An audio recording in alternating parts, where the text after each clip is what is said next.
शुरुआत तौसीफ जी आप ही से करना चाह रही हूँ। प्रधानमंत्री आज डोडा में थे तो निशाने पर आपकी पार्टी भी थी, एनसीपी थी, कांग्रेस भी थी। सीधे तौर पर कह दिया कि 3 खानदानों ने बर्बाद करके रख दिया जम्मू कश्मीर को। देखिए, thank you Prachi for calling me on the show. मैं सबसे पहले आपका शुक्रिया भी करूंगा और साथ में ये कहूंगा कि देखिए, हमारे पीएम साहब के पास, माननीय हमारे प्रधानमंत्री जी के पास ये 3 पार्टियों के अलावा तो कुछ है नहीं। वो यही 3 पार्टियां हैं जिन पर वो हमेशा निशाना साधते रहते हैं। तो उनका जो आपने पहला सवाल पूछा कि क्या ये 3 पार्टी रिस्पॉन्सिबल है यहाँ हालात ख़राब करने के ऊपर, तो उसमें मैं ये कह दूँ आपको कि उसमें हमको ये थोड़ा सा देखना पड़ेगा कि जब 1990 में यहाँ पर हालात ख़राब हुई थी,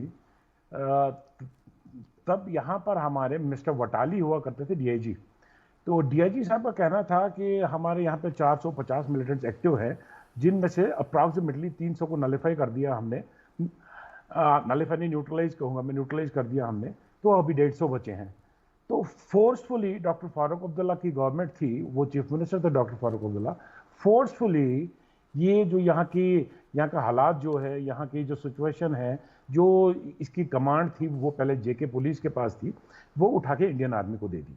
तो इमीडिएटली उसके बाद ही हमने देखा कि यहाँ पर जैसे इन्होंने अपने डोडा के जलसे में कहा है कि जो भी हुआ वो टीकालाल टपलू के शहीद होने के बाद यहाँ हमारे पंडित भाइयों का मैसेकर होना शुरू हुआ। तो उसमें हमको ये देखना पड़ेगा कि जैसे जो इमीडिएटली जब गवर्नमेंट का, जो हमारे पास स्टेट गवर्नमेंट के पास जो मिलिटेंसी को लड़ने का जो दिया था पहले, जो हमारे पास था, तो अप्रॉक्सीमेटली हमने 300 को नॉलिफाई कर दिया था और 150 मौजूद थे। जब गवर्नमेंट ऑफ इंडिया को गया, सेंट्रल गवर्नमेंट को गया, तो इमीडिएटली डिस्टर्ब एरिया एक्ट्स आए, इमीडिएटली यहाँ पे वो जिन्हें हम ड्रैकोनियन लॉ कहेंगे वो लगे।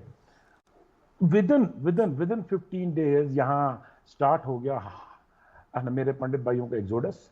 विदिन 15 डेज यहाँ गाँव कदल का मैसेकर शुरू हो गया। तो ये उनका बहुत गलत नहीं, मैं कहूँगा, बयान है जो उन्होंने बोला कि यहाँ यही 3 खानदान यहाँ रिस्पॉन्सिबल है यहाँ की हालात ख़राब करने में। दूसरा सवाल उनका था, जैसे आपने अभी पूछा कि क्या 370 यहाँ का मेन मुद्दा है। यस, एग्जैक्टली 370 यहाँ का मेन मुद्दा है, बिकॉज हमारे पास जो हमारे पास स्पेशल पावर्स थे, वो स्पेशल पावर्स या तो आपको हमारी कॉन्स्टिट्यूएंट असेंबली से मांग के वापस लेने थे। अगर आपको वापस ही लेने थे तो उसमें कॉन्स्टिट्यूएंट असेंबली से लेने थे। जो इन्होंने सारी कॉन्स्टिट्यूएंट असेंबली को एक गवर्नर साहब से रिप्लेस करवा दिया, तो वो अपने आप में वो बता देगा कि कहाँ 90 लोग बैठते थे। देखिए तौसीफ साहब, ये फैसला तो कोर्ट में भी जा चुका है, सुप्रीम कोर्ट की तरफ से सरकार के इस फैसले पर मुहर भी लग चुकी है। तो इसके क्या संवैधानिक पहलू थे, इसके क्या कानूनी पहलू थे, ये तो सब कुछ पटाक्षेप हो गया है ना तौसीफ जी। और जिन हालातों का जिक्र किया जाता है जम्मू कश्मीर को लेकर, वो हालात तो हम सबके सामने थे ना तौसीफ जी। उससे इनकार तो ना आप कर सकते हैं, ना मैं कर सकती हूँ, ना मेरे पैनल में बैठे लोग कर सकते हैं। जैसे हमारे माननीय प्रधानमंत्री जी हमारे चीफ जस्टिस ऑफ इंडिया के घर परसों गए थे, वो एक सवाल या निशान खड़ा करता है कि उन्हें नहीं जाना चाहिए था। This is not the protocol.